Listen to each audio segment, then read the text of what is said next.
તો 6 વર્ષની દીકરી સાથે દુષ્કર્મની ઘટના અંગે હર્ષ સંઘવીએ નિવેદન આપ્યું। ઘટના બાદ પોલીસે આરોપીના પગમાં ગોળી મારી હતી। માત્ર 40 દિવસમાં દુષ્કર્મના આરોપીને ફાંસીની સજા અપાવી છે અને અન્ય રાજ્યોની સાપેક્ષે ગુજરાતમાં ચુકાદો ઝડપી આવે છે તેવું તેમણે કહ્યું। 100 દિવસમાં ગુનેગારોને સજા અપાઈ। દીકરીઓ પર હાથ ઉઠાવનાર સામે પોલીસ કડક કાર્યવાહી કરશે। ઝડપી ન્યાય માટે પોલીસ અને વકીલોને અભિનંદન। गुजरात सरकारનો સ્પષ્ટ સંદેશ,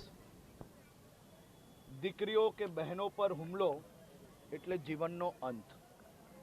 આટકોટની 6 વર્ષની માસૂમ દીકરી જોડે દુષ્કર્મની ઘટનાને આજે 40મા દિવસ પર ગુનેગારને ફાંસીની સજા અપાવવામાં ગુજરાત સરકારને સફળતા પ્રાપ્ત થઈ છે। હું રાજકોટ ગ્રામ્ય પોલીસ, સૌ વકીલો અને ન્યાયતંત્રનો ખૂબ ખૂબ આભારી છું। આ જ પ્રકારે ગુજરાત સરકાર દ્વારા ભૂપેન્દ્રભાઈ પટેલના માર્ગદર્શનમાં 100 દિવસની અંદર અનેક દુષ્કર્મના કિસ્સાઓમાં ફાંસીની સજા અને આજીવન કેદની સજા અપાવવામાં સફળતા પ્રાપ્ત થઈ છે। આ પ્રકારના ગુનાઓમાં ગુજરાત સરકાર ખૂબ જ ગંભીરતાથી ડે ટુ ડે કામગીરી કરી રહી છે।